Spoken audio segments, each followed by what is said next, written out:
میں دنیا میں کیول اسلام سے لڑ رہا ہوں. میری دنیا کیول اسلام ہے.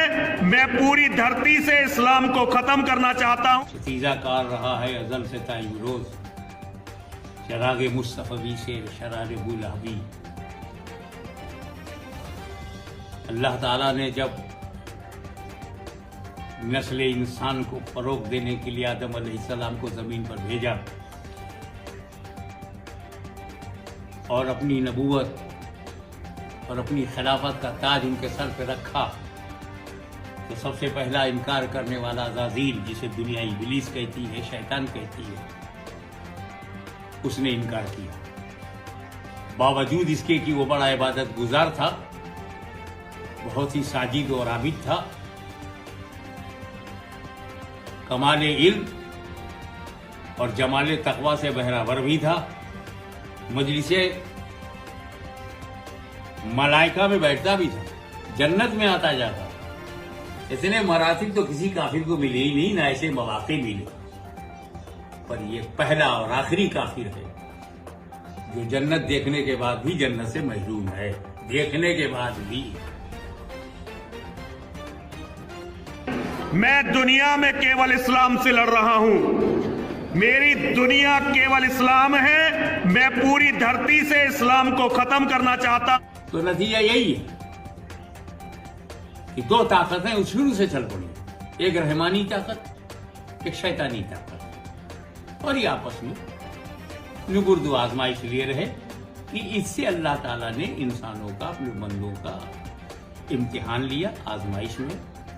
آزمائش کی. کون تیرے ہیں وہ تیرے ہیں، جو میرے ہیں وہ میرے ہیں، وہ تیرے نہیں ہو سکتے. یہ دو طاقتیں، جسے ایک ہم سفلی اور ایک رحمانی کہیں، یا ایک الہی طاقت اور ایک شیطانی طاقت، رحمانی طاقت اور شیطانی طاقت، ان دونوں کے نمائندگی ہر دور میں آتے رہے. اللہ تعالیٰ نے انبیاء کرام کا سلسلہ جاری رکھا، تو ابلیس نے بھی اپنی شاگردوں کا سلسلہ جاری رکھا. اگر اللہ تعالیٰ نے اپنی وحدانیت کو بتانے کے لیے، حق کو بتانے کے لیے حضرت ابراہیم کو بھیجا، تو وہ بھی چپ چاپ بیٹھا نہیں تھا، اس نے بھی اپنا ایک نمائندہ نمرود کی صورت میں بنا کے بھیجا. اگر اللہ تعالیٰ نے اپنی حقانیت کو، اپنی وحدانیت کو دکھانے اور بتانے سمجھانے کے لیے موسیٰ کلیم اللہ کو بھیجا، تو وہ بھی خاموش بیٹھا نہیں رہا، اس نے بھی اس سے رکاوٹ ڈالنے کے لیے فرعون کو بھیجا. اگر بہترین لاجواب بے مثال نبی کو اللہ تعالیٰ نے دنیا کی ہدایت کے لیے بھیجا، محمد عربی صلی اللہ تعالی وسلم کو، تو پھر وہ بھی خاموش نہیں بیٹھا رہا. ان کے مقابلے کے لیے اس نے ابو جہل، ابو لہب، عتبہ، نہ جانے کتنے بڑے بڑے لیڈروں کو، نیتاؤں کو اس نے بھی کھڑا کر دیا. یہ سلسلہ ہمیشہ سے چلتا رہا ہے. اگر اسلام کی پہچان امام حسین بن کر کے چمک رہے ہیں، تو رکاوٹ کے لیے اس کی نمائندگی میں یزید سامنے آ رہا ہے. اگر سنیت کو، حق کی حقانیت کو دنیا کے سامنے بتایا جا رہا ہے، تو خارجی اور رافضی طاقتیں بھی آ کر کے اس نبرد آزما ہے. کوئی قرآن پر حملہ کرنا یہ کوئی نئی بات نہیں ہے.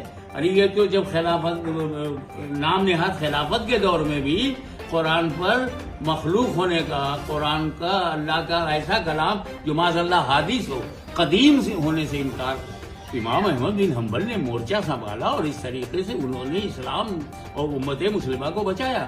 تو قرآن پر حملہ کرنا یہ کوئی نئی بات نہیں ہے. رہی یہ ابھی جو نرسمہا آنند کی بات آ رہی ہے، اس کا تو نام لینے ہی سے زبان کا مزہ خراب ہو جاتا ہے. پھر بھی یہ نرسمہا ہے تو درندگی کا تو ثبوت دے گا ہی، اور اسی میں اسے آنند آ رہا ہے تو آنے دیجیے، اس سے اسلام کو کیا تکلیف ہے. بات صرف یہ کہ قرآن نے تو 1400 برس پہلے ہی نرسمہا آنند اینڈ کمپنی کو چیلنج کر رکھا ہے 1400 ایئرس ایگو، کہ اگر قرآن اللہ کا کلام نہیں ہے، ایشوانی نہیں ہے، یہ رب کا کلام نہیں ہے، تو ایک آیت کی طرح پنڈت جی آپ لکھ کر کے لیں. جب کوئی بندہ ہند سے لے کے سندھ تک، عرب سے لے کے عجم تک، بھارت سے لے کے امریکہ تک، آج بھی دنیا میں 6 بلین لوگ موجود ہیں جس میں 2 بلین تو شاید عربی جانتے ہو، ایک پکڑ کے لاؤ جو قرآن کی 6666 آیتیں نہیں، ایک آیت کی طرح دوسری آیت بنا دے۔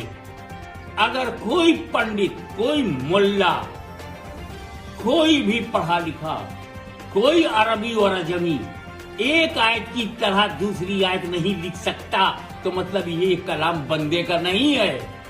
جب یہ کلام بندے کا نہیں ہے تو بندے کو حق پہنچتا ہے کہ اپنے رب کے کلام پر اعتراض کرے۔ میاں، قرآن پر اعتراض کرنے سے قرآن کو نقصان نہیں ہوتا، اعتراض کرنے والوں کی حیثیت اور ان کی نیت، کیا نیت ہے ان کی؟ کون جانتا تھا؟ قرآن پر حملہ کرنے سے پہلے اس پنڈت کو کون جانتا تھا؟ بدنام ہوں گے تو کیا نام نہیں ہوگا؟